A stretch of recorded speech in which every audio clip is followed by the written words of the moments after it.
안녕하세요. 매일 새로운 사연을 전하는 읽어주는 사연 라디오입니다. 구독과 좋아요, 많은 공유 부탁드립니다. 오늘의 사연 시작하겠습니다. 안녕하세요. 4년의 결혼 생활을 마치고 다시 혼자가 된 30대 여성입니다. 이따금씩 다른 사람들은 어떻게 사나 궁금해서 사연을 들으러 찾아오곤 했었는데 제가 이렇게 제 이야기를 하게 될 줄은 몰랐네요. 사실 이미 이혼도 했겠다. 어찌 보면 다 끝난 일인데 굳이 들추는 게 의미가 있을까 하고 스스로에게 몇 번이나 물어봤어요. 그런데 솔직히 아직 분이 안 풀려서 말이죠. 전 남편이고 시댁 식구들이고 아는 사람들이 이 이야기 좀 듣고 눈치도 채고 그래서 욕 좀 해줬으면 싶기도 하고. 좀 유치한가요? 남편하고는 제 나이 31살에 소개팅으로 만났어요. 그런데 이렇게 말하면 어떻게 들릴지 모르겠지만 사실 저는 결혼에는 원래 그다지 뜻이 없었거든요. 그래서 친구가 소개팅 이야기를 꺼냈을 때도 상대 남자가 그러니까 제 전 남편이기도 하고 잠깐 다른 이야기긴 하지만 이혼을 하고 나니까 이따금씩 호칭이 참 불편해요. 전 남편 부르기도 그렇고 남편이라고 부르자니 괜히 성질나고 그래도 일단은 남편이 간결하니까 남편이라고 부르겠습니다. 다시 본론으로 돌아가서 친구가 소개팅 할 거냐 물었을 때 제가 먼저 물었어요. 소개팅에 나올 사람이 혹시 연애 상대를 찾는 건지 아니면 결혼을 전제로 만남을 원하는 건지 말이에요. 그런데 친구가 사람 앞날을 누가 장담할 수 있냐며 연애하다 헤어질 수도 있고 결혼할 수도 있고 그거야 아무도 모르지 그러대요. 하지만 저는 괜한 원망을 듣는 건 한 번이면 족하다 싶어서 그런 식이라면 차라리 나가지 않겠다 했습니다. 사실 저는 예전에 교제하던 남자와 헤어지는 과정에 있어서 온갖 막말을 들었던 적이 있어요. 저 때문에 자기가 시간 낭비, 돈 낭비를 했다면서 말이죠. 하지만 정말 억울했던 게 그 당시에도 저는 결혼에는 뜻이 없었고 남자도 분명히 알고 있었거든요. 그것도 연애 초반 때부터요. 하지만 남자가 말하길 사귀다 보면 제 생각이 달라질 줄 알았답니다. 자기가 잘해주면 생각을 고쳐먹을 줄 알았다나요? 어이가 없어서.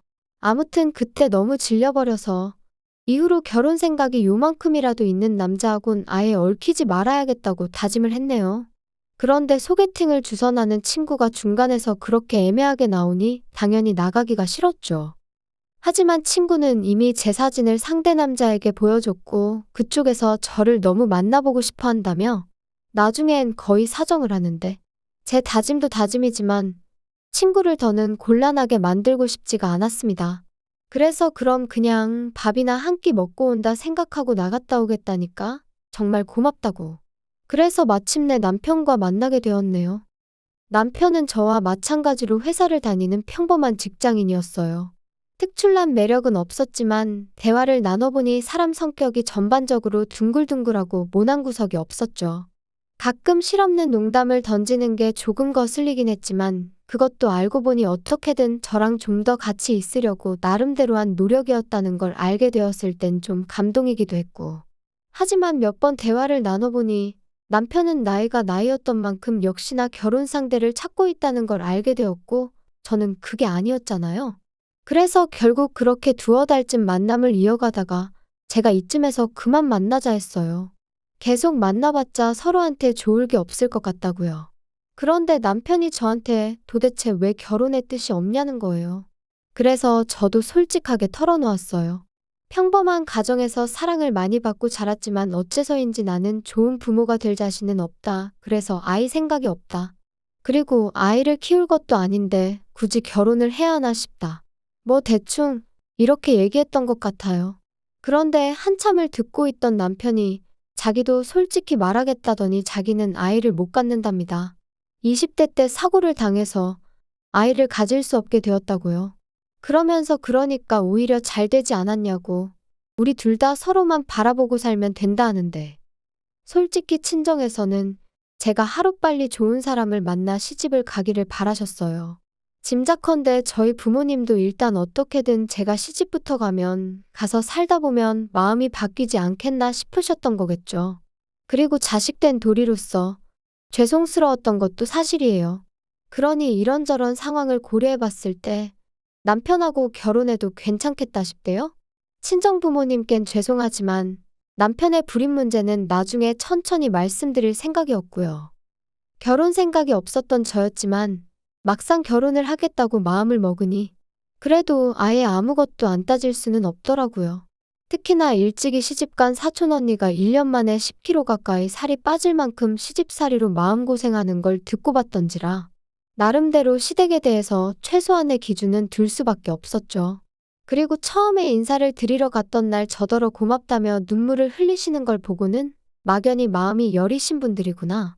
그러니 좋은 분들일 거라고 생각하게 됐던 것 같아요. 물론 지금은 섣불리 판단했던 제 자신이 한심할 뿐이지만 아무튼 그리고 경제적인 부분은 저희 친정이랑 비슷했어요. 그래서 한동안은 여러 가지로 좋은 시댁을 만났다고 생각했습니다. 남편보다 3살 많은 형, 그러니까 아주버님이 이혼을 하기 전까지는요. 저희 부부가 결혼한 지 1년쯤 되었을 때 아주버님과 형님이 이혼을 하셨어요.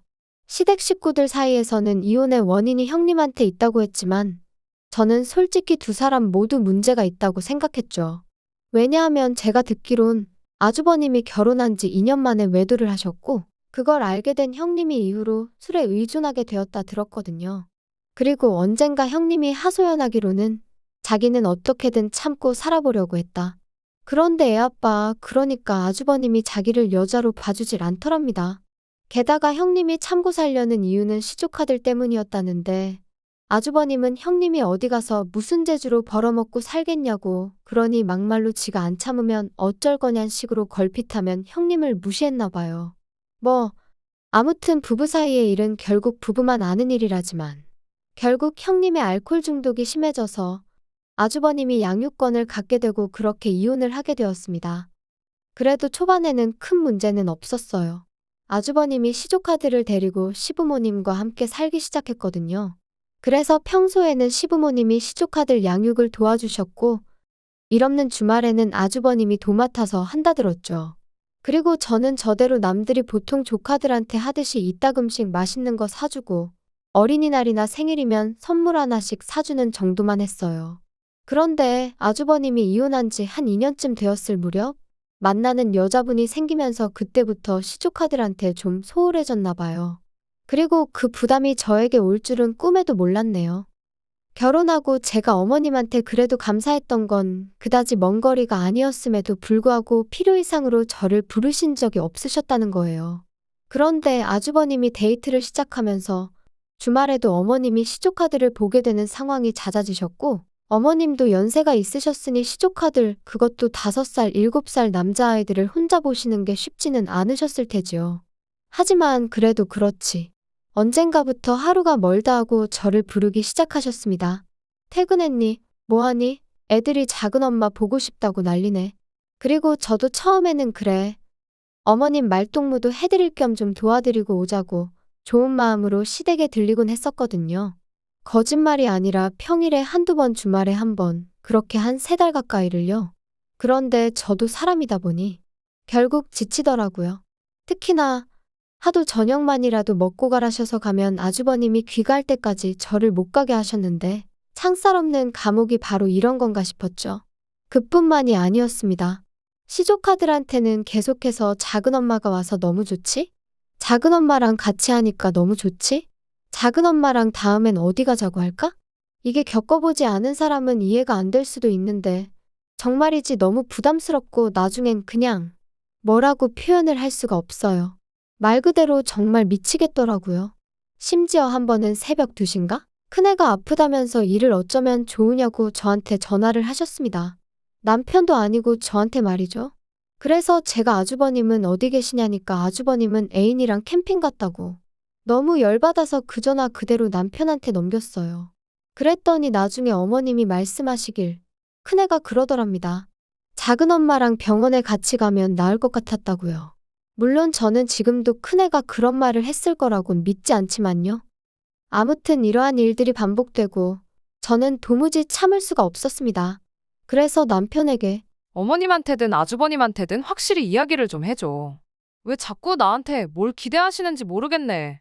좀 이해 좀 해줘라. 어머니 입장에선 며느리라고 너 하나니까 그렇지. 그리고 솔직히 한 가족인데 서로 좀 도와가며 지내야지. 어떻게 딱 선을 그냐? 게다가 생각을 좀 해봐. 형이 일단 그 여자랑 빨리 결혼을 해야 너도 우리 어머니도 자유의 몸이 되는 거야. 그러려면 협조를 좀 해줘야지. 두 사람이 결혼해서 내가 자유의 몸이 되기 전에 화병으로 죽을 것 같다니까. 야, 무슨 말 같지도 않은 소리를 하냐 너는? 솔직히 어머니랑 비교하면 네가 뭘 얼마나 했다고 그러냐? 고생은 우리 어머니가 다 하고 계시지. 지금 그게 할 소리야? 너무 빡빡하게 따지지 마라 좀. 이 집안의 여자라곤 어머님하고 너하고 둘뿐인데 어쩌겠냐 그럼? 자기가 대신 사과한다. 미안하다. 너 정말 고생한다. 그런 인사까지는 기대하지도 않았어요. 하지만 적어도 남편이 그토록 뻔뻔하게 아나무인으로 나올 줄은 꿈에도 상상하지 못했죠. 그리고 덕분에 그나마 마음 한켠에 있던 그래도 내가 작은 엄마인데 이 정도는 하는 게 맞나 하는 그 찜찜함도 전부 날아가 버리대요. 게다가 이렇게 다투고 얼마 지나지 않아 어머님 생신이셨어요.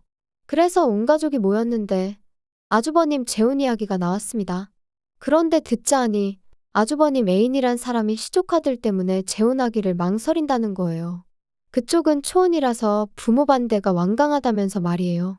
그러니까 이번엔 어머님뿐만 아니라 아버님까지 저를 힐끗힐끗 바라보시면서 애들 거취 문제야 뭐 가족 간에 상의를 해서 차차 방법을 찾아보면 된다 하시는데 아니 멀쩡히 애 아빠가 살아있는데 무슨 애들 거취 문제를 가족 간에 상의를 한다는 건지 그리고 나는 왜 자꾸 쳐다보시는 건지 이래저래 너무 짜증이 나더라고요.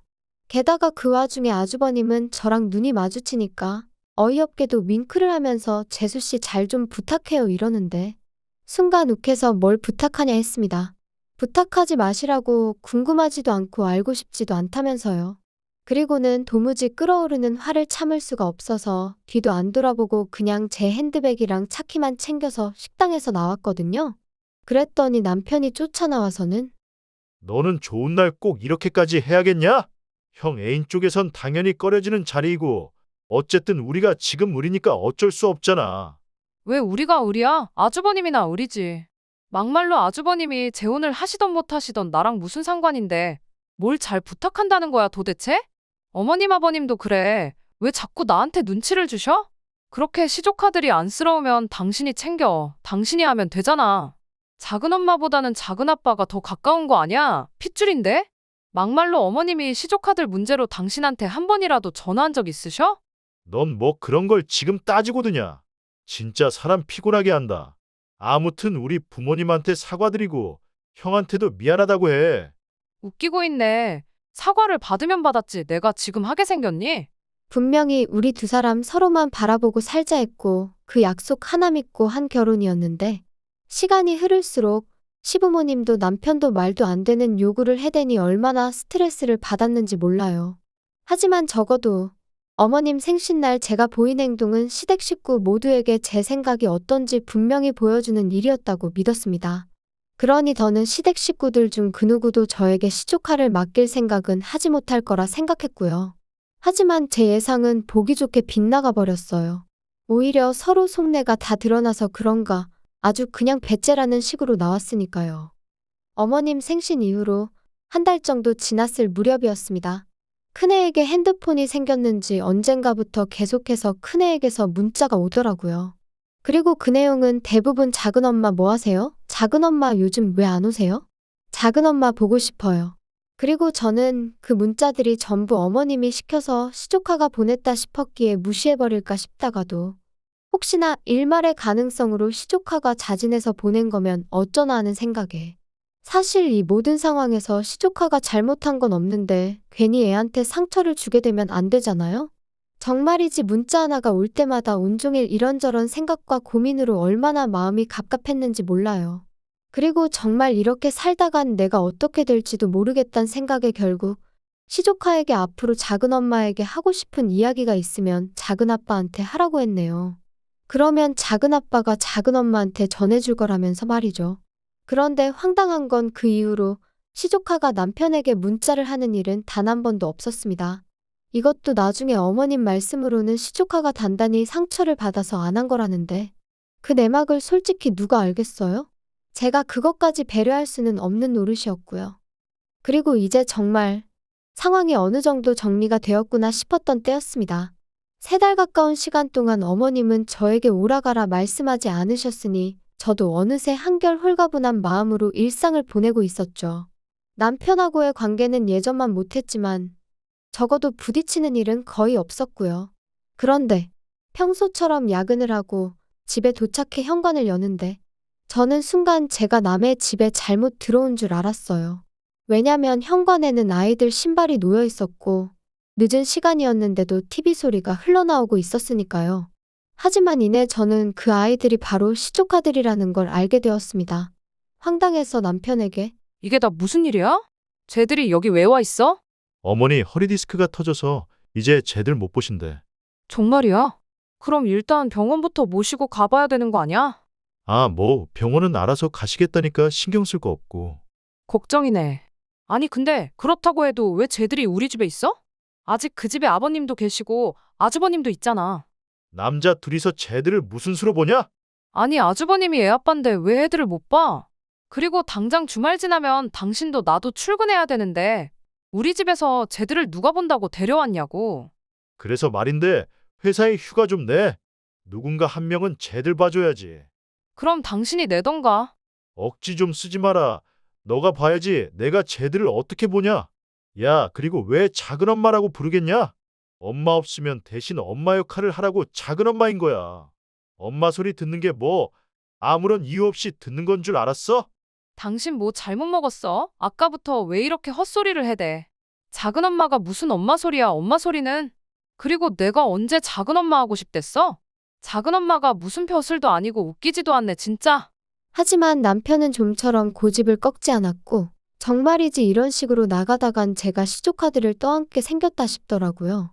그래서 저는 이튿날 새벽 남편과 시조카들이 아직 잠에서 깨지 않았을 때 제 집만 챙겨서 친정으로 향했습니다. 솔직히 집을 나오면서도 내가 뭘 잘못한 것도 아닌데 왜 이렇게 나와야 하나 싶었지만 동시에 어물쩍거리다 시조카들하고 마주치면 또 거기다 뭐라고 설명을 해야 할지도 모르겠고 아이들한테 저희 부부가 큰 소리 내는 걸 보여주고 싶지도 않았고요. 그래서 일단은 집에서 나왔어요. 친정에 도착한 지 1시간쯤 지나니까 남편에게 연락이 왔습니다. 어디냐 묻길래 친정이라고.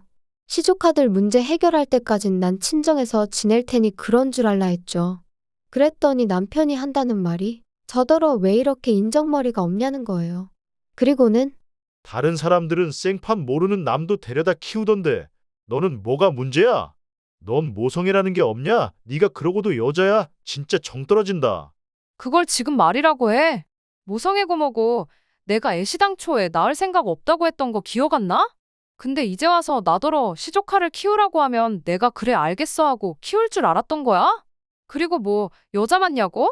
아무렴씨 없는 너도 남잔데 내가 여자가 아닐 리가 있어. 너 지금 말 다 했냐? 너 터진 입이라고 아무렇게나 말하는데 입 조심해라. 당신이 먼저 시작했거든? 그리고 나는 그 작은 엄마 소리 더는 듣기도 싫어. 아주 이골이나. 작은 엄마고 뭐고. 나 안 할 테니까 어디 밖에 나가서 하겠다는 여자 있으면 그 여자 시켜. 얼마나 대단한 자리라고 사람을 이렇게 스트레스를 줘 주기를. 저는 제 할 말만 하고 그냥 전화를 끊어버렸어요. 그리고 이후로는 무슨 정신이었는지는 몰라도 남편 말대로 회사에 일단 휴가는 냈습니다. 다만 그리고 나서 유명하다는 이혼 전문 변호사들 몇몇을 만나 상담도 받고 나름대로 전략도 세워보고 누가 그러더라고요. 일단 시어머니 허리가 났을 때까지만이라도 좀 봐줄 수 있었던 거 아니냐고. 근데 그게 그 상황에 처해보지 않은 사람이면 모를 거예요. 시부모님도 아주버님도 그 애인이란 여자한테는 아주 절절매지. 그러니까 그 여자는 자기가 뭐나 되는 거 마냥 저한테 이래라 저래라 해대지. 그런데 정작 애들은 그 여자는 자기들 아빠를 뺏어간 여자라고 생각해서 따를 생각이 없고 말끝마다 작은 엄마 작은 엄마. 그러니까 그 여자가 아주버님과 결혼을 한다면 영락없이 애들 엄마 노릇은 제 몫이고 그 여자는 형님 놀이나 하게 생겼더라고요. 호랩이 될 뻔한 아주버님을 살려준 구세주놀이는 덤이고요. 그리고 제가 무슨 부귀영화를 누리겠다고 그런 꼴을 보게 될 걸 뻔히 알면서 언제 그런 날이 오려나 하고 기다리고 있을 수는 없었죠. 그래서 결국 남편과 저는 이혼을 했습니다. 남편은 남편 나름대로 제가 자기를 모욕했다며 명예훼손이네 어쩌네 해댔는데 부부싸움하다가 막말 좀 한 걸로 명예훼손이 될 리가 없잖아요. 고작 그런 이유로 저를 유책배우자로 몰아갈 수도 없었고요. 그래서 제가 서로 오만정이 다 떨어진 마당에 뭘 질질 끄냐고 그냥 깔끔하게 협의 이혼하고 갈 길 가자 했어요. 그런데 이렇게 되니까 다른 사람도 아니고 아주버님이 저희 이혼을 말리대요. 자기가 다 잘못했다면서? 하지만 곧 죽어도 시조카드를 다시는 안 맡기겠단 소리도 안 하고 설령 그런 소리를 했다고 해도 이미 저희 부부는 깨진 그릇이나 마찬가지였으니까요. 결국 그렇게 남남이 되었습니다. 그리고 저는 이혼하고 얼마 지나지 않아 아주버님과 그 여자도 헤어졌다는 소식을 다름 아닌 어머님을 통해서 듣게 되었습니다.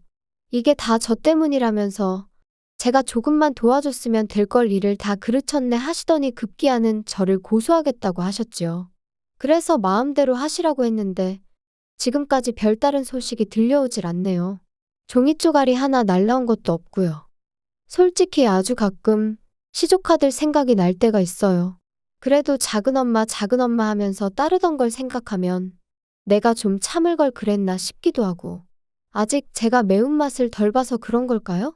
그냥 왜 어른들 때문에 애들이 저렇게 힘든 시간을 겪어야 하나 싶은 게 아무쪼록 아주버님이 그놈의 사랑 타령은 잠시 접어두고 아이들을 먼저 좀 챙기셨으면 좋겠네요.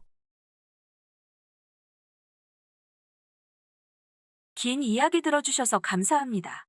오늘의 사연은 여기까지입니다.